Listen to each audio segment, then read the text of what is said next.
Mungkin sebagian dari kalian ada yang lagi sedih, ada yang lagi galau, lagi bete, karena nggak keterima SBMPTN.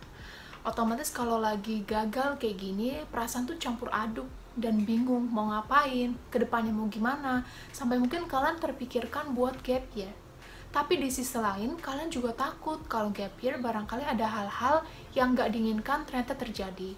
Atau mungkin nanti tetangga, atau mungkin saudara, atau ada yang nanyain aja gitu, kamu gap year ya? Jadi kayak gap year itu sesuatu yang negatif.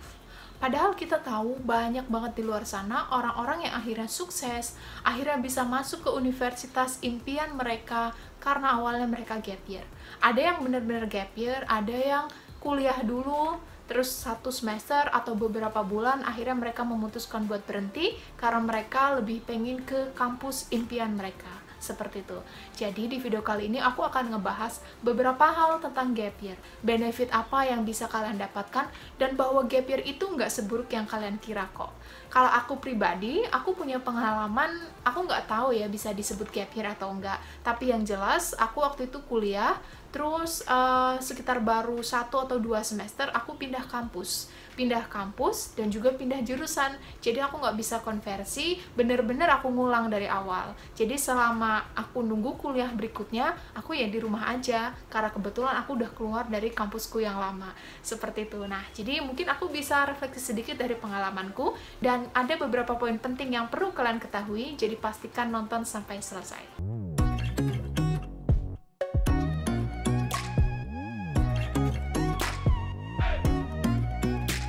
Yang pertama, kita harus mengingat fakta bahwa kita ini lagi ada dalam masa pandemi. Yang berarti gap year di masa pandemi atau gap year di tahun 2020 itu mungkin sedikit banyak berbeda dengan gap year sebelumnya. Yang berarti kita bisa juga mengambil benefit dari pandemi ini. Nah, kalaupun misal kita nggak gap year, kita kuliah, kemungkinan besar kuliah itu akan online. Dan tentunya ketika kuliah itu berlangsung secara online, akan banyak sekali hal-hal keseruan yang nggak bisa kita dapetin. Bayangin aja nih, yang namanya mahasiswa baru, pengen kan ketemu sama teman-teman, seru-seruan, ospek, dan juga berusaha beradaptasi dengan lingkungan perkuliahan, yang tadinya dari SMA ke perkuliahan, itu pasti seru banget. Bahkan kadang nih ya, banyak anak-anak yang sampai memperhatikan secara detail penampilannya, yang tadinya sekolah tuh pakai seragam, terus saat kuliah nggak pakai seragam gitu, dan keseruan-keseruan lain yang kalau dalam masa pandemi itu nggak bisa kita dapatkan karena kuliahnya online. Jadi ya udah gitu-gitu aja gitu kan. Nah, ini juga merupakan benefit buat kalian kalaupun mau gap year, ya nggak apa-apa karena kuliahnya juga lagian online, seperti itu. Yang kedua, karena pandemi juga, jadi orang-orang itu banyak yang di rumah aja. Kalaupun mereka kuliah di luar kota, mereka mungkin nggak akan sewa kos, mereka akan tetap di rumah karena memang lewatnya mungkin Zoom, seperti itu. Jadi kalaupun misal kalian gap year dan kalian di rumah, itu nggak bakal terlalu kelihatan gitu loh. Karena memang sama-sama di rumah, mereka belajar, yang udah keterima di PTN mungkin belajar, kalian juga yang belum lolos SBMPTN tetap bisa belajar. Belajar buat menyiapkan SBMPTN berikutnya, mungkin seleksi masuk berikutnya, seperti itu. Jadi sebenarnya perbedaannya nggak terlalu signifikan, cuma bedanya mereka belajar secara formal di institusi, kalau kamu belajar secara mandiri, seperti itu. Tapi nggak masalah dong tentunya. Nah, yang ketiga, kalau kamu gap year di tahun ini, tentunya kamu akan punya waktu yang lebih banyak untuk mempersiapkan tes berikutnya. Jadi kalau misal kemarin itu karena masih SMA ya, waktunya itu kan nggak terlalu banyak. Kalian diminta untuk menyiapkan ujian nasional, ujian sekolah, lalu harus menyiapkan SBMPTN. Jadi wajar kalau misalnya belum fokus, kalau persiapannya belum matang, karena memang banyak banget yang harus dilakuin. Dan lagi nih ya, kalau sistem pendidikan di Indonesia itu kan setelah lulus SMA, mereka harus langsung S1 dan harus sudah bisa menentukan kuliahnya mau jurusan apa. Yang memang ini berbeda banget dengan di beberapa negara, seperti misal di Jerman atau di Inggris, mereka itu biasanya dikasih kesempatan dulu. Jadi untuk tahu lebih, nanti kedepannya itu mau belajar tentang apa, mau ngambil bidang apa. Jadi wajar aja kalau misal kalian lulus SMA, terus belum siap ngerasain untuk langsung S1, itu nggak apa-apa. Yang keempat, kalau kalian gap year, kalian juga bisa punya kesempatan yang lebih banyak untuk explore bidang-bidang lain. Jadi mungkin pas kemarin kalian coba SBMPTN, terus kalian kepikirannya jurusan misalnya manajemen aja, yang kalian mungkin udah tahu kurang lebihnya seperti apa. Atau mungkin jurusan kesehatan. Padahal sebenarnya jurusan tuh banyak banget yang mungkin kalian belum tahu. Dan mungkin bisa jadi jurusan-jurusan ini yang belum kalian tahu, itu malah menarik buat kalian.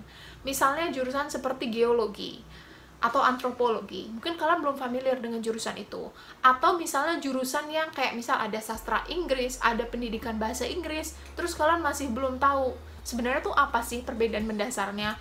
Apakah kalau yang pendidikan bahasa Inggris harus jadi guru, ataukah yang sastra Inggris nggak bisa jadi guru, dan lain sebagainya. Nah, hal-hal kayak gini bisa kalian explore lebih selama kalian gap year ini. Kalian bisa tanya dengan senior, kalian bisa tanya dengan orang-orang yang mungkin belum kalian kenal, tapi kalian tahu lewat sosial media. Terus ya udah kalian tanya aja, gitu juga nggak apa-apa. Intinya kalian punya kesempatan untuk explore lebih. Kalian bisa nih nontonin YouTube, misalnya orang yang latar belakangnya tentang manajemen, terus kerjanya tuh jadi apa sih, misalnya seperti itu. Atau misalnya yang pada bikin startup gitu, itu background pendidikannya tuh apa sih. Nah, itu bisa membuka wawasan kalian bahwa memang jurusan yang nggak itu-itu aja, jurusan itu banyak.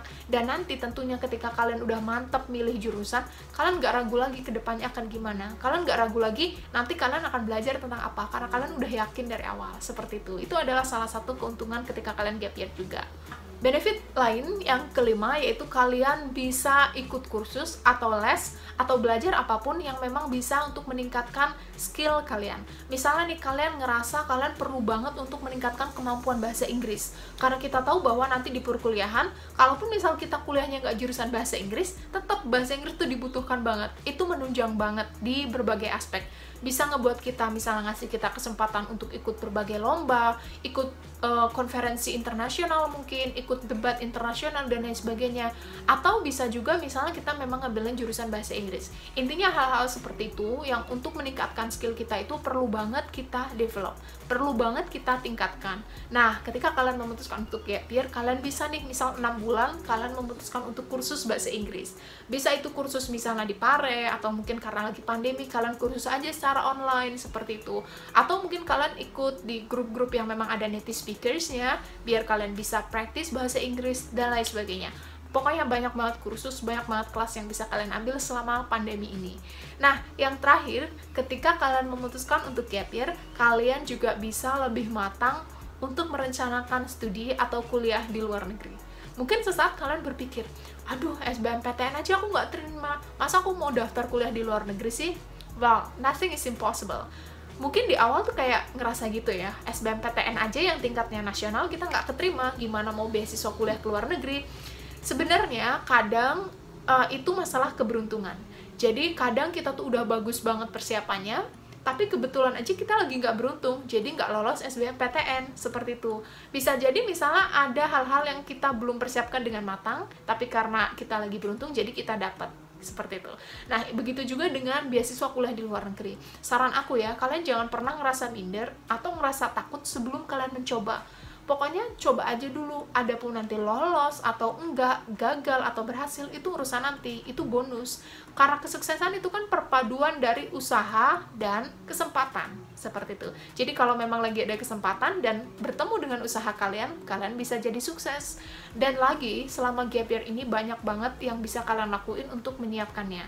Jadi misalnya kalian nih bisa bikin esainya, mulai dulu cari informasi sebanyak-banyaknya, tentukan mau pakai beasiswa apa, terus kalian mulai bikin esai, terus tanya-tanya sama yang udah jadi penerima beasiswanya, dan nanti ketika kalian tahun depan udah mulai siap lagi nih, fresh lagi, kalian bisa di universitas yang kalian harapkan, bisa kuliah di sana, atau bisa juga di kampus luar negeri, seperti itu. Intinya, gap year itu bukan sesuatu yang negatif, banyak banget hal yang bisa kalian lakuin, banyak banget hal yang bisa kalian explore, dan bisa jadi 1 tahun yang kelihatannya ini kalian nggak ngapa-ngapain gitu ya, tapi nanti bisa ngebuat kalian itu upgrade banget. Jadi skill kalian, kemampuan kalian, kematangan berpikir kalian itu bisa jauh lebih hebat nanti ketika tahun 2021 kalian mulai kuliah. Seperti itu. Jadi buat teman-teman yang belum lolos SBMPTN, kalian masih bisa mungkin coba masuk pakai jalur UM, atau mungkin kalian coba pindah ganti universitas lain, dan masih banyak opsi. Pokoknya jangan sedih bahwa ini bukanlah akhir dari segalanya. Kegagalan ini bisa ngebuat mental kita semakin terbentuk, mental kita semakin kuat. Mungkin kelihatannya tuh berat banget, tapi percaya deh, ke depan itu perjuangan atau ujian itu bukannya semakin mudah, tapi justru semakin sulit. Nanti ketika kalian kuliah, mungkin ujiannya akan tentang dosen, misalnya dosen pembimbing yang mungkin agak susah, kalian mau skripsinya juga susah. Nanti di dunia kerja mungkin kalian akan kesulitan nyari pekerjaan, giliran udah gampang dapetin pekerjaan ternyata banyak banget tantangannya, ada hal-hal yang gak kita suka dari misalnya partner kerja kita dan lain sebagainya. Jadi pokoknya tantangan tuh banyak banget. Makanya ketika kalian dari sekarang udah dihadapkan dengan tantangan, dengan ujian berupa misalnya nggak lolos SBMPTN, kalian harus tetap semangat, karena percayalah ini akan membentuk mental kalian. Orang-orang hebat, orang-orang yang udah sukses, yang mungkin kalian sering lihat public figure di Instagram, yang orang-orang Indonesia aja masih muda-muda gitu, itu mereka ditempa berkali-kali. Kalian mungkin taunya kesuksesannya aja, tapi percayalah, mereka tuh udah banyak banget kegagalannya. Baik mungkin kegagalan ketika lomba, kegagalan ketika daftar beasiswa, SBMPTN, dan lain sebagainya. Jadi, sekali lagi, tetap semangat, percayalah ini bukan akhir dari segalanya, dan kalian juga harus yakin bahwa masa depan cerah menanti kalian. Terima kasih!